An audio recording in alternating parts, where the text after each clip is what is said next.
legends, welcome along to Hellmouth Hotline. I'm your host, Rodney Stewart, and we're getting into another little chat about Buffy the Vampire Slayer in this episode. So we're into season 4, episode 13. This little episode is called The I and Team, and I enjoyed this episode a heck of a lot more than I was going to give it credit for going into it. This season, I believe I've said it before in the podcast, I had a hard time with this season the first time around. And I think a big part of it for me is Riley. I just can't seem to take to him as a character most of the time. He just doesn't come across as the hard army type. I don't know why, but like I'm pretty sure I've said before, he's built like a tank, and chances are if we went toe to toe, he'd kick 7 shades of shit out of me. So it is what it is. But yes, in this episode, Buffy gets into the initiative, much to the dismay of most of her friends. They're hurt and they're concerned about her involvement with the initiative as it becomes more intense. And yes, by the end of the episode, we discover that they were right to be worried about the initiative. So at the beginning, Willow, Anya, Xander, they're playing poker, and they're talking about these new money-making plans that Xander has to start selling, like these boost bars. They're also going over, of course, the intentions of Riley and the initiative. You know, what the heck are they going to do? You know, once they housebreak these demons, are they going to get them at jobs at like 7-Eleven or something like that? You know, it just doesn't make sense that they would put all this energy into neutering demons, essentially. So they are worried what's going on. Buffy, she manages to impress Professor Walsh as she passes a test of her strengths and fighting talents. She takes out a few of the initiative members. You know, they're set up as to stalk her and whatnot. She's to take them out, not kill anybody, of course, but just see how good she is at defending herself. So Buffy's talking about her night, but Willow's quiet evening spent with friends doesn't seem to compare. The Scooby Gang has plans that night to meet at the Bronze. For some weird reason, I think I've missed out a chunk of stuff right there on my notes. But yes, there's a bit of a back and forth between Buffy and Willow here, where, you know, Willow just wants to get some buddy time with her best friend, and just this whole initiative thing's just cramping the style and whatnot. So they're going to get a night at the Bronze to hang out as friends, just Willow, Buffy and Xander and Anya. But so we cut over to Spike. He's moved into his new crypt. Giles turns up, gives Spike the money. He owes him for helping him when he was transformed into the demon in that prior episode, which was flippin' hilarious. Spike tries to make it clear that he's got no interest in helping them anymore, and just, you know, get out. We're done. I want nothing more to do with any of you guys. The honeymoon is over, essentially. So Giles leaves. We cut over to Riley. He takes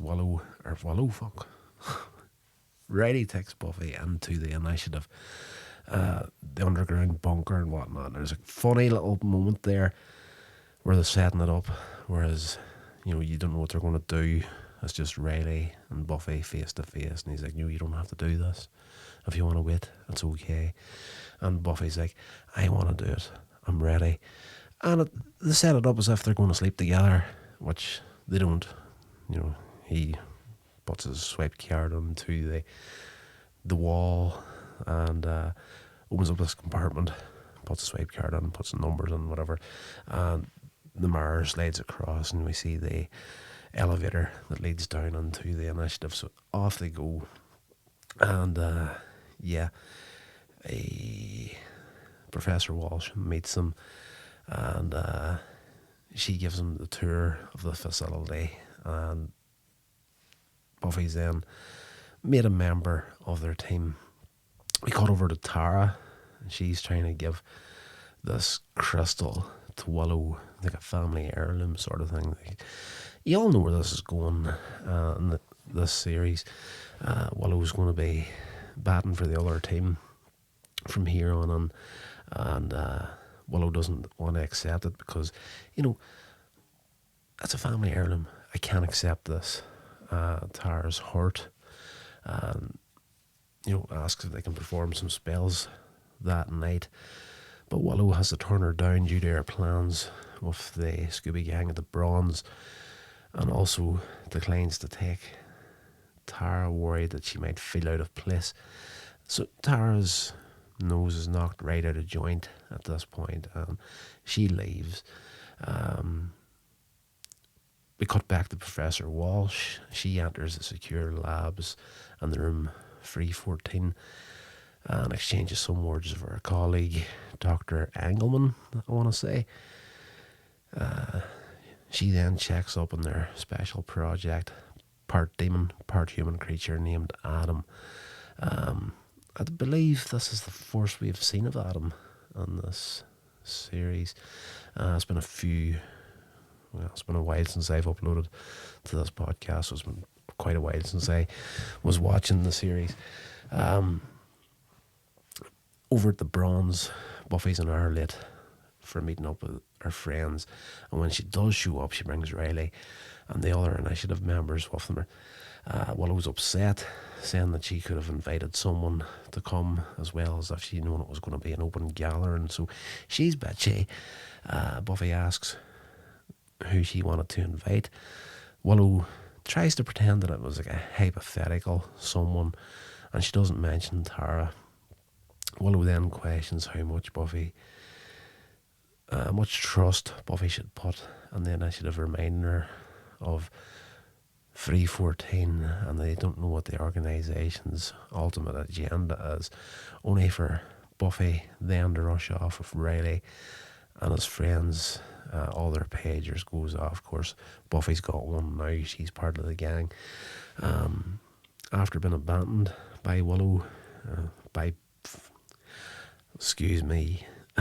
after being abandoned by Buffy, Willow goes to Tara's dorm room, and they get together to do whatever they're going to do that night. We don't get to see any of that there, but it is going to go down a romantic path for these two. At a briefing in the initiative, Dr. Walsh and Dr. Engelman explain that they're tracking a Polgara demon and want it bringing in with its arms undamaged. Professor Walsh is then annoyed when Buffy asks questions during the briefing and refuses to wear camouflage. Forrest also finds himself developing a dislike for Buffy's presence and the initiative as she takes his spot on Riley's team. She's getting a bit of favouritism thrown her way by Riley, and this is going to get between Riley and Forrest at some point. First come, first serve sort of thing. He feels that he should be in this position, not her, just because she's dating Riley. As they're out patrolling, looking for this demon, Forrest spots Hostile 17. Of course, there's a Spike, and sends his team after Spike. A Spike is running away. They shoot him with a tracer, so they'll be able to keep track of his location. The demon that they were originally out to get attacks Buffy and Riley and his team. They fight together, and afterwards, when they capture the demon, they go back to Riley's dorm room and get together, have sex. It's cut in a way where it's not just, you don't see the demon getting captured, the fate of the demon getting captured, and then they go to the dorm room, get it on. This is cut together, so one shot you see them fighting the demon, the next they're in the room kissing and whatnot, and there's a cheesy shot on there where she's kissing his chest and he throws the arms back in this grand gesture sort of thing. I did laugh out loud at that point. Again, cannot take Riley serious whatsoever. I'm hoping on this rewatch that changes, but up to this point, yeah, it's just not happening.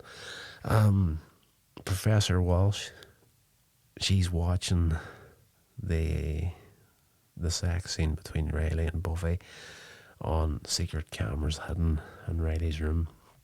So she's down on the initiative, keeping an eye on what's going on, and there's a bit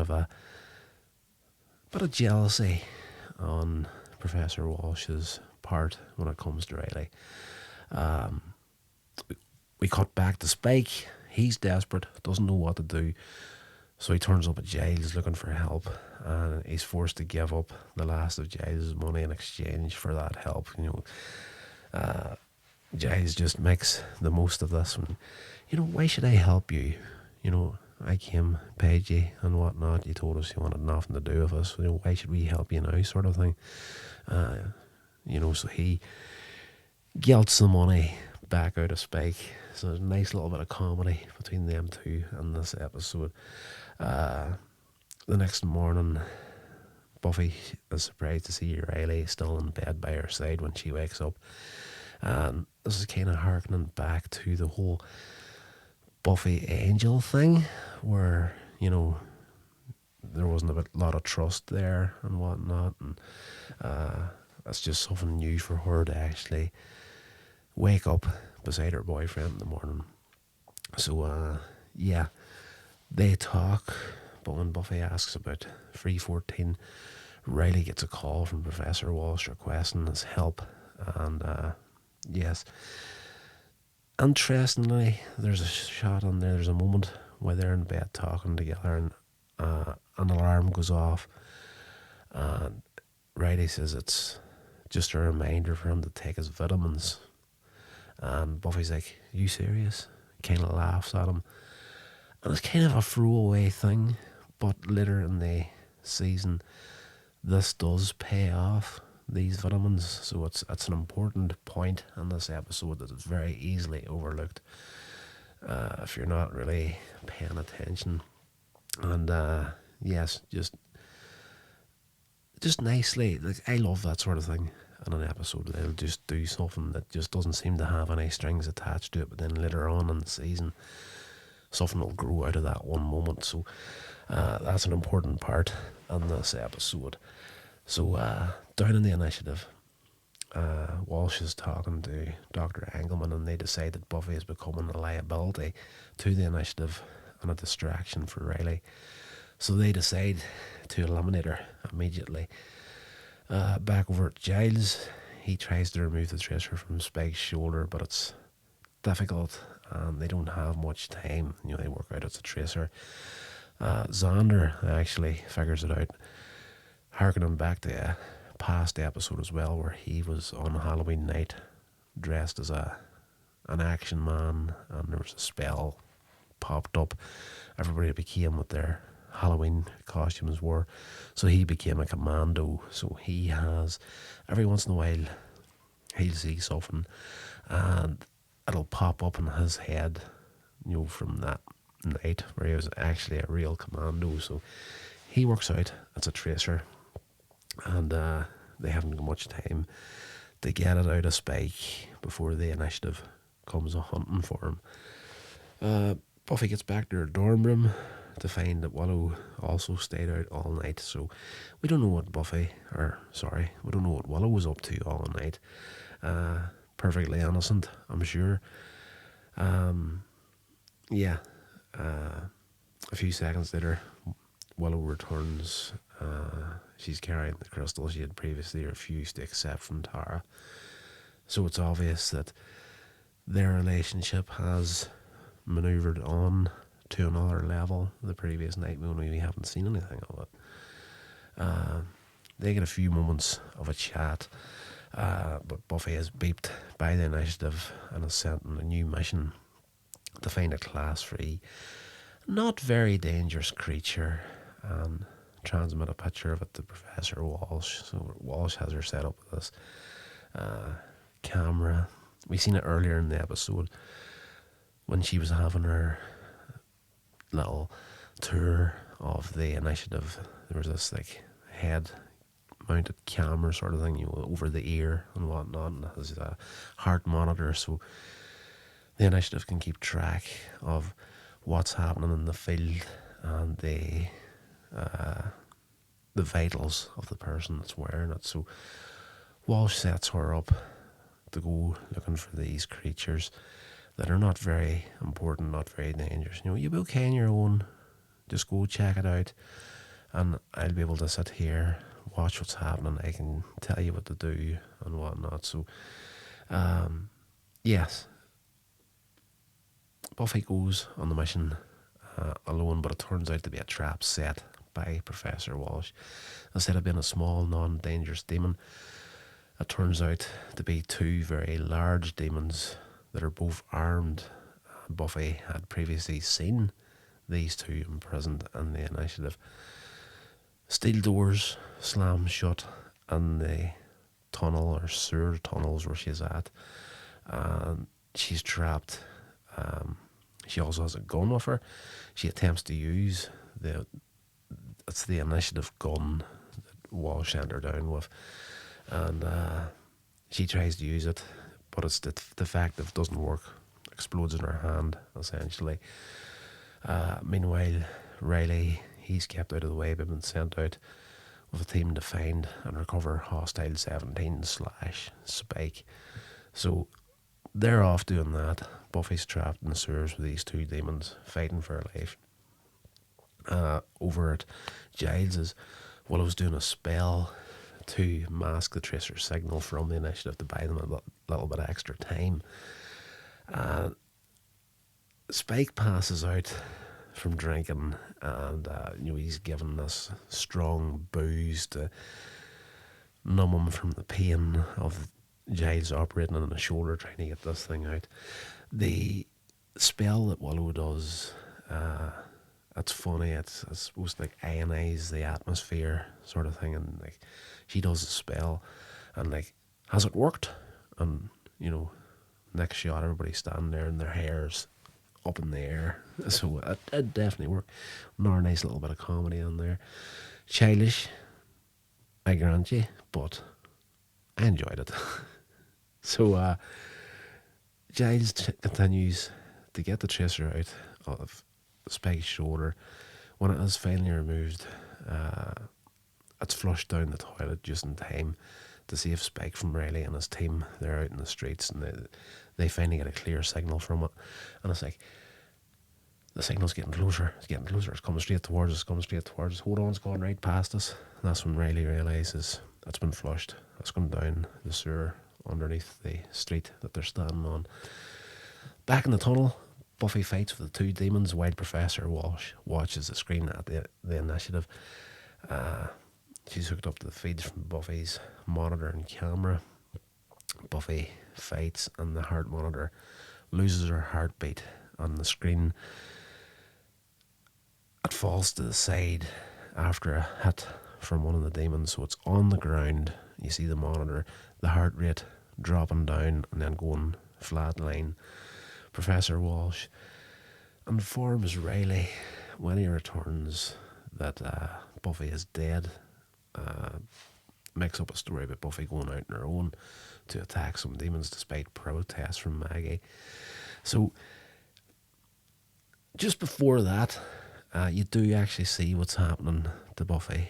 She's lost the monitor. It just fell off her head. It's on the ground. She's still fighting. One of the demons manages to kill the other demon with an axe whenever he swings for Buffy. Buffy ducks out of the way of the remaining demon, and he ends up standing in some water. So the malfunctioning gun that Buffy has, she chucks it into the water, electrocutes the demon, killing him. She's safe and sound right now. So Back over to the initiative. Walsh is given this big, heartfelt talk to Riley about, she's dead. She showed so much promise. She was a wonderful girl. All this bollocks, and he can't believe what he's hearing. But in the background, you see on the monitor and the initiative, while Walsh is going over this stuff, you see the camera starting to move, and then Buffy's face looking straight into it, and Riley's like looking over her shoulder, Walsh's shoulder, and she's still like, I can't believe this has happened. I tried to stop her, all this sort of stuff. And at this point, Buffy speaks up and informs Professor Walsh that her attempts to kill her failed, promising to show her how powerful a Slayer really is.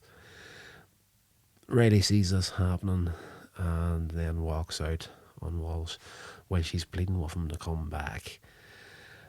So we cut back over to Giles' place. Buffy returns, now upset that the initiative cannot be trusted, that it probably has, and that's, yeah, she has to come and pretty much, walks in the conversation, that the initiative, can they be trusted? Are we safe and whatnot? And Buffy's like, no, none of us are safe from now on. And back in the initiative at the end of the episode, an agitated Walsh goes into room 314. There's the Frankenstein monster, Adam, on the table. She unleashes him and starts talking about what she's going to do with Buffy. And, she goes into kind of like the classic Bond villain speech at the end of the episode. Where like, we're going to get her and we're going to, you and me, we're going to destroy her and all this sort of stuff. Just then, an arm spike from the Pagara demon Buffy and Riley were sent out to capture. That arm, the reason the initiative wanted the arms safe in that thing was because they're going to transplant one of them onto Adam. So when Professor Walsh's back is turned, going through this mad Bond villain-like speech, you see her getting peeled from through the back. And Adam is alive, he's up and well, and Professor Walsh is skewered through the back by this arm spike thing, and she looks over, and before she dies she's like, Adam, and Adam pulls the spike out of her, she falls to the ground, and he goes, Mommy.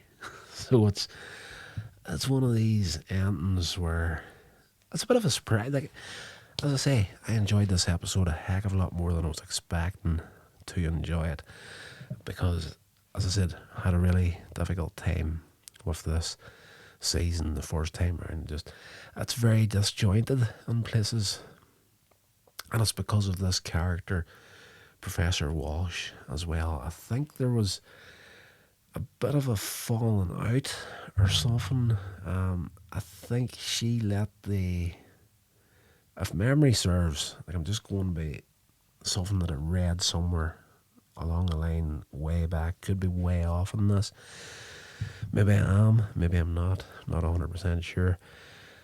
But I think her character's role had to be cut way down because she took on another job independent from Buffy, the Vampire Slayer. So, in real life, she was just like, let the production down, essentially. So whatever plans they had for this character up to a certain point had to be scaled way back, coming up towards the end of this season. So they killed her off in this episode, which was fairly surprising. After what she did to Buffy in this episode, you're expecting the big showdown between the two of them at some point, which doesn't happen. Because, 5 minutes after this, she's dead, killed by Adam, so he's on the loose now. So it's a good episode. I did enjoy it. Again, a hell of a lot more than I was expecting to. But yes, that's going to do it for this episode. Very soft one tonight. And I'm just trying to work out which of these buttons actually has the outro to the podcast because I can't remember. There's two at the bottom here, and I'm not sure which one's which.